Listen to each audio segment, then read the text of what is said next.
예전에 본 TV 예능 프로 한 장면이 생각납니다. 두 사람이 어두운 밤에 어딘가를 향해 달리고 있습니다. 이때 한 출연자가 말합니다.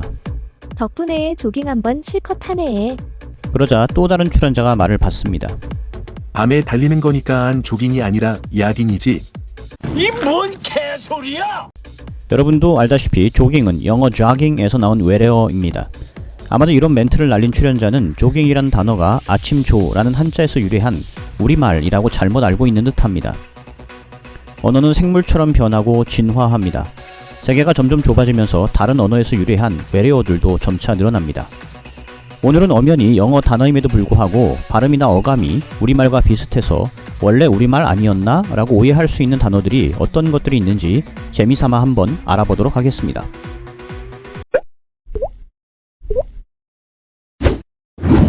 Ladder English. vaccine,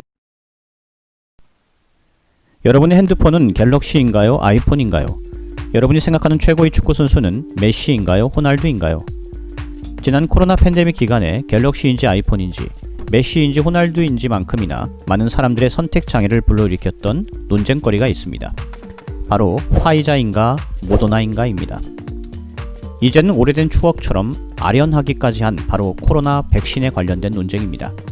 백신이라는 단어의 어감이나 발성은 마치 한자어에서 유래한 우리말처럼 들립니다. 혹시 여러분들도 백신의 백자가 흰 백자인지 아니면 숫자 100을 나타내는지 한 번이라도 궁금해 보신 적이 있으신가요? 백신은 우리말이 아닌 엄연한 영어 단어입니다. 우리말로 예방주사를 의미하는 영어 단어는 vaccine, 원래 라틴어에서 유래했다고 합니다. 라틴어로 암소를 의미하는 바카가 바로 백신의 어원입니다. 그런데 왜 소를 의미하는 단어에서 백신이 유래했을까요? 백신이라는 단어의 탄생 배경에는 바로 천연두가 있습니다. 천연두는 인류 역사상 가장 많은 사람들의 생명을 앗아간 전염병입니다. 1796년 영국의 에드워드 제너라는 분이 소의 젖을 짜는 여성이 천연두에 걸리지 않는다는 것을 우연히 알게 됩니다. 이후 많은 실험을 통해서 소의 고름을 이용하여 천연두를 예방할 수 있는 백신을 개발하게 되는데 이것이 바로 종두법입니다. 이것이 바로 암소를 의미하는 바카라는 라틴어에서 예방접종을 의미하는 백신이라는 영어 단어가 유래한 이유입니다. seesaw, 분식점 3대장은 떡볶이 튀김 그리고 순대입니다. 그리고 놀이터 3대장은 뭐니뭐니 해도 미끄럼틀과 그네 그리고 시소입니다. 미끄럼틀이나 그네와 보통 한 단어로 묶여서 취급받다 보니 시소도 순수 우리말이라고 생각하기 쉽지만 시소 역시 영어 seesaw에서 나온 외래어입니다. 중학교 때 영어 좀 하셨던 분들이라면 see라는 동사의 과거형이 saw라는 것쯤은 아마도 알고 계실 겁니다. 그래서 seesaw를 순수 우리말로 바꾸면 보다 봤다 정도가 될 것으로 생각할 수도 있습니다. 그런데 이 역시 시소의 어원에 대한 잘못된 오해라고 합니다. 시소에서 saw는 see의 과거형 동사를 의미하는 것이 아니라 톱질하다 라는 의미를 지닌 또 다른 영어 단어입니다. 우리도 힘든 노동을 할 때 영차라고 외치는 것처럼 영어 문화권에서도 두 사람이 힘든 톱질을 주거니 받거니 할 때 seesaw라고 외치면서 했다고 합니다. 이렇듯 주거니 받거니 톱질하는 것과 유사하게 주거니 받거니 작동하는 놀이기구를 seesaw라고 부르게 되었고 이 영어 단어를 우리도 그대로 빌려 사용하고 있는 것입니다. margin, 은행은 고객들이 저축하는 예금을 통해 자금을 조달합니다. 그리고 그 돈으로 자금이 필요한 고객들에게 대출을 해줍니다. 보통 예금 금리보다 대출 금리가 더 높기 마련이고 이것을 예대마진이라고 합니다. 예대마진은 은행의 가장 중요한 수익 원천입니다. 그런데 때로는 예금 금리보다 대출 금리가 더 낮아서 은행에 손실을 일으키는 경우가 발생하는데 이를 역마진이라고 합니다. 이 역마진이란 말은 은행 같은 금융기관뿐만 아니라 일상생활에서도 두루 쓰이고 있습니다. 보통 원가보다 싸게 판다는 점을 강조할 때 역마진 특가 세일 혹은 노마진 이런 광고 문구를 누구나 한 번쯤은 보셨을 것입니다. 그런데 이 역마진의 마진 역시 영어 단어입니다. margin이라는 단어를 영어 사전에서 찾아보면 차이, 여백, 가장자리 등을 나타내는 단어라고 나와 있습니다. 이런 다양한 뜻이 어떻게 가능한지 그림으로 설명해 드리면 이해가 좀 더 쉽습니다. 자, 여기 네모 하나가 있습니다. 그리고 그 안에 네모보다 좀 작은 동그라미가 있습니다. 이때 두 도형 크기의 차이 부분이 바로 여백이고 또한 차이이며 가장자리가 되는 것입니다. 자, 이제 이 네모가 판매 가격이라고 생각하고 동그라미가 원가라고 생각한다면 바로 이 차이 부분이 마진이 되는 것입니다. Veil. 비밀스럽게 가려져 있는 상태를 비유적으로 이르는 말. 자, 이 단어를 국어 사전에서 찾아보면 이렇게 나옵니다. 바로 베일이라는 단어입니다. 우리는 뭔가 불명확한 상황을 표현할 때 베일에 쌓여 있다 라고 표현합니다. 이 베일이라는 단어 역시 얼굴을 덮는 천을 의미하는 veil이라는 영어 단어에서 유래하였습니다.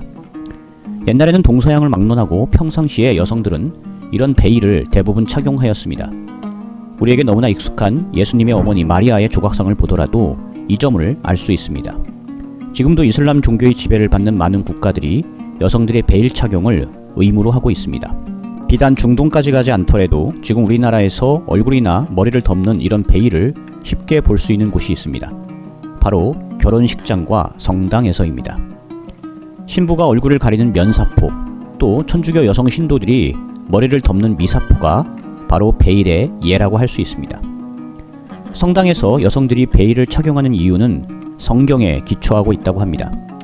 신약 성서 중에서 사도 바울의 편지글을 엮은 고린도전서 11장 5절에 보면 무릇 여자로서 머리에 쓴 것을 벗고 기도나 예언을 하는 자는 그 머리를 욕되게 하는 것이니 이는 머리를 민 것과 다름이 없다 라고 쓰여 있다고 합니다. 이렇듯 성경에 기초하여 미사포의 전통이 생겼다면 그럼 성경에 쓰여 있는 대로 머리를 미는 행위도 천주교에서 금하고 있는지 새삼 궁금합니다. 혹시 알고 계신 분이 있으시면 댓글로 좀 알려주시면 감사하겠습니다. Hammock.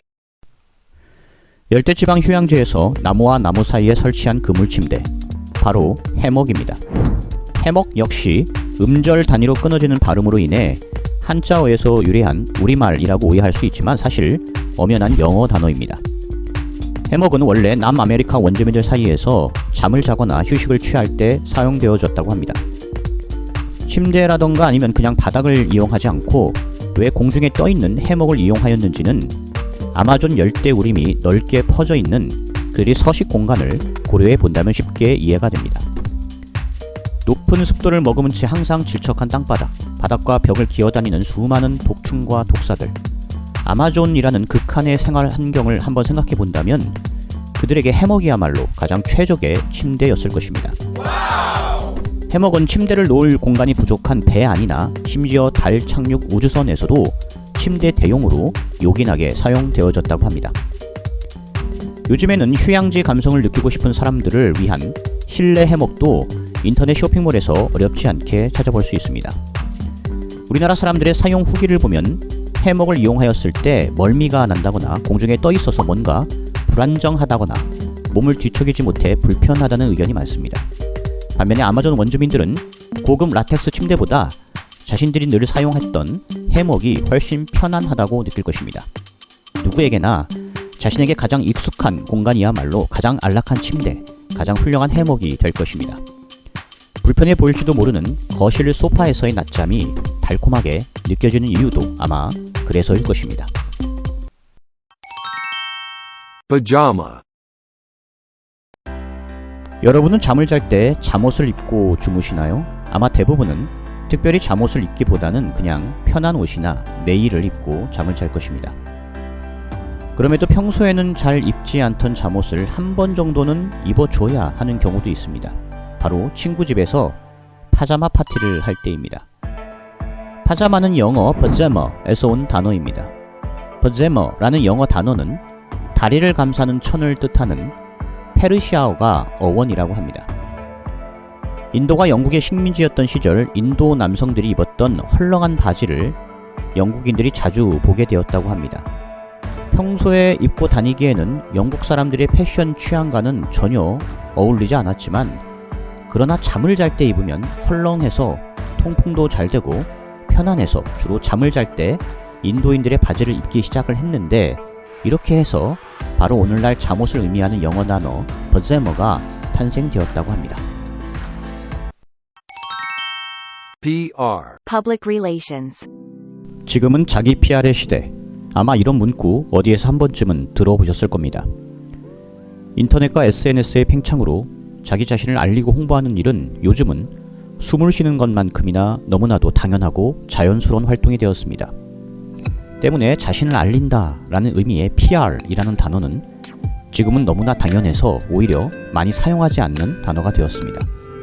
하지만 8, 90년대에만 해도 최신 트렌드를 반영한 신조어처럼 꽤 유명했던 단어가 바로 이 PR이라는 단어입니다.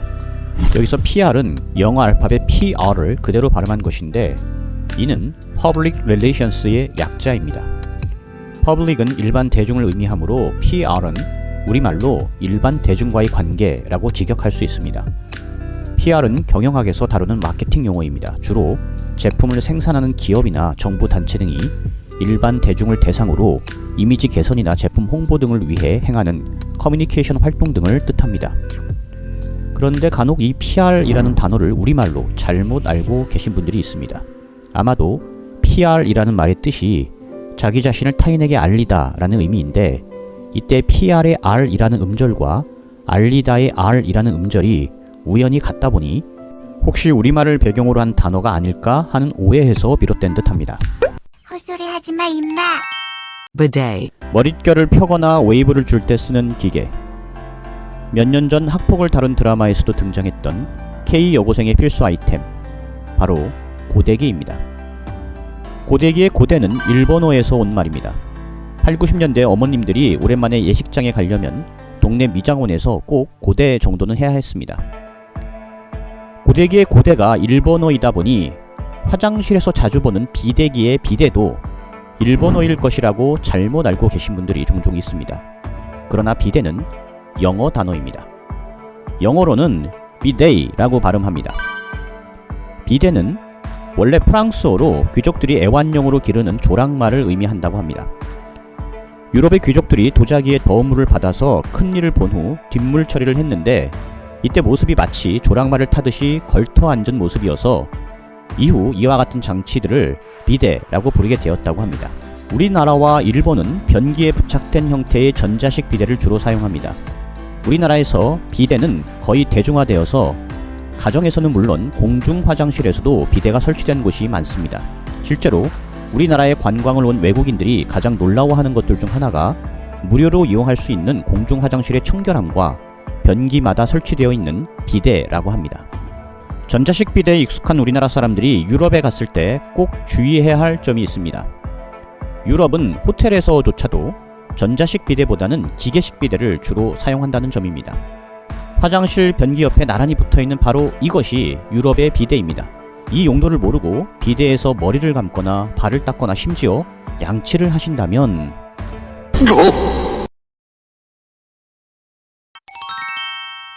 Taboo. 중학교 체육 시간에 선생님이 학생들에게 우양우를 지시합니다. 다들 오른쪽으로 잘 돌았는데 한 학생만 왼쪽으로 돕니다. 선생님이 학생에게 말합니다. 밥 먹을 때 숟가락 드는 쪽이 오른쪽이야. 알겠지? 학생이 대답합니다. 쌤 저는 왼손잡이라 왼손으로 밥 먹는데요. 여러분 생각에 학생의 항변은 타당한 것인가요? 어쨌든 우리나라 문화에서는 모든 기준이 오른손잡이를 표준으로 삼아 정해진 것은 사실입니다. 군대에서도 대부분의 훈련 과정이 오른손잡이를 기준으로 삼아서 왼손잡이는 훈련을 할 때 조교의 시범과 반대로 생각하고 움직여야만 하는 불편함이 있습니다. 흔히 유교 문화권인 우리나라는 왼손잡이를 터부시하는 전통이 유난히 강하다고 합니다. 터부시한다는 의미는 뭔가를 금기시한다는 의미입니다. 터부시하다라는 단어를 국어 사전에서 찾아보면 사람이 무엇을 신성하거나 또는 부정하다고 여겨서 접촉하거나 말하는 것을 금지하는 것이라고 나와 있습니다. 그런데 분명히 국어 사전인데 잘 들여다보면 한쪽 귀퉁이에 이렇게 영어가 적혀 있습니다. 터부시하다의 터부가 바로 영어 터부에서 왔기 때문입니다. 영어 터부는 금기 혹은 금기사항을 뜻합니다. 터부의 어원은 라틴어도 헬라어도 독일어나 프랑스어도 아니고 희한하게도 남태평양에 있는 여러 섬들의 원주민인 폴리네시아인들의 언어에서 유래했다고 합니다. 18세기 말 영국의 탐험가 제임스 쿡 선장이 남태평양 섬들을 탐험할 때 원주민 추장이 북을 치며 뭔가를 금지하는 명령을 내리는 모습을 보게 됩니다. 누구인가? 지금 누가 기침 소리를 내었어? 원주민들은 그런 추장의 행위를 타부라고 불렀는데 그 말이 유럽으로 전해져서 오늘날의 금기를 뜻하는 말이 되었다고 합니다. 역사적으로, 종교적으로, 그리고 사회적으로 우리는 수많은 금기, 즉 타부 속에서 살고 있습니다. 성경 창세기에서 선악과를 금한 것도, 단군 신화에서 쑥과 마늘 이외의 다른 음식을 금지한 것도, 이슬람교에서 돼지고기를 금하고 유대교에서 비늘이 없는 생선을 금하는 것도 일종의 타부입니다. 시험 전날 미역국을 먹지 않는 것도 타부이고, 결혼식을 앞두고 장례식장에 가지 않는 것도 일종의 금기, 즉 타부인 것입니다.